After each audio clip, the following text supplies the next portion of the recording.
Hello বন্ধুরা, সুপর্ণা রান্নার সবাইকে স্বাগত। আশা করছি আপনারা সবাই ভালো আছেন। আজকের আমার রেসিপি ধনে পাতা টমেটো দিয়ে ইলিশ মাছের ঝাল। বন্ধুরা, আমি গ্যাস জ্বালিয়ে কড়া বসিয়ে দিয়েছি, কড়া গরম হচ্ছে।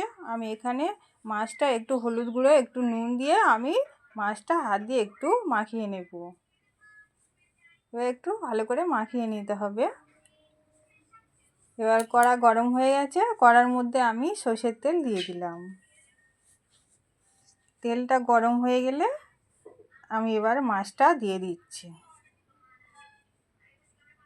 ইলিশ মাছ তো সর্ষের তেলে করলে খেতে বেশি ভালো লাগবে, তাই আমি সর্ষের তেল দিয়েই করছি। আপনারা মনে করলে সাদা তেলেও করতে পারবেন। এবার মাছে এক পিঠ ভাজা হয়ে গেছে বন্ধুরা, আমি এই মাছটা উল্টে দিচ্ছি। উল্টে আর একটা পিঠ আমি ভেজে নেব।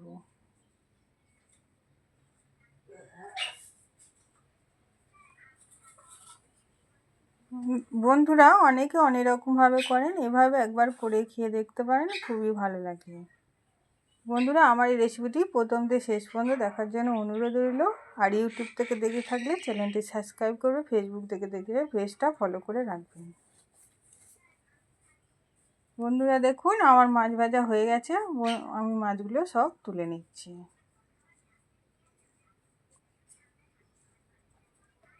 দেখুন, আমি থালার মধ্যে মাছগুলো রেখে দিয়েছি। এবার ওই কড়ার মধ্যে একটা তেজপাতা আর হাফ চামচ আমি কালো জিরে দিয়ে দিচ্ছি, ফোড়ন দিলাম।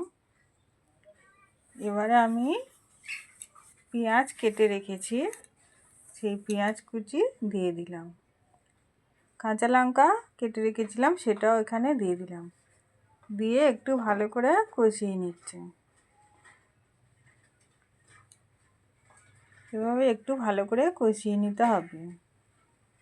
এবার আমি একটুখানি রসুন বাটা আর একটু আদা বাটা আর কালো সর্ষে বেটে রেখেছিলাম, সেটা 1 চামচ দিয়ে দিলাম। আর একটু জিরে বাটা দিয়ে দিলাম। আমি এখানে বাটা মশলাই ব্যবহার করেছি।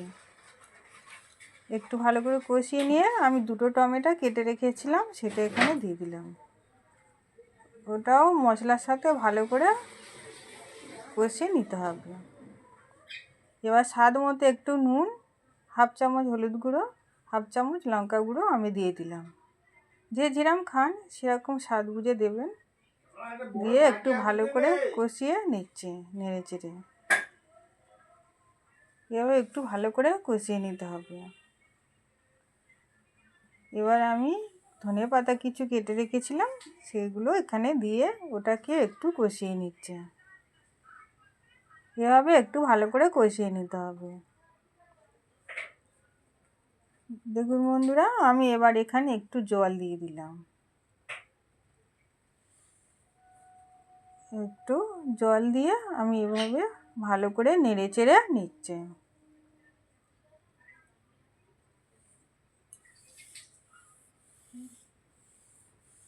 দেখুন বন্ধুরা, আমার তরকারিটা ফুটছে। আমি একটু ভালো করে চারিদিকে এভাবে একটু খুন্তি দিয়ে নেড়ে চেড়ে দিচ্ছি।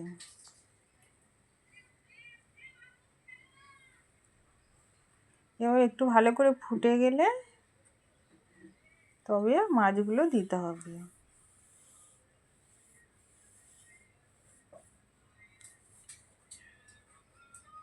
এবার আমি ভাজা মাছগুলো এখানে দিয়ে দিচ্ছি। এভাবে আমি মাছগুলো সব দিয়ে দিলাম।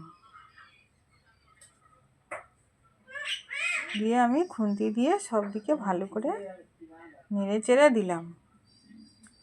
এবার আমি 3 মিনিটের জন্য চাপা দিয়ে রাখছি। 3 মিনিট পরে আমি খুলে দেখাচ্ছি বন্ধুরা। দেখুন, আমার তরকারিটা হয়ে গেছে প্রায়। এভাবে একটু ভালো করে ফুটিয়ে নিতে হবে।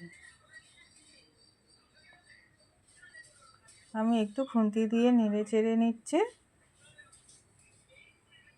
এবার আমি একটু ওপর থেকে গরম মশলার গুঁড়ো ছোটো চামচের হাফ চামচই দিয়ে দিলাম।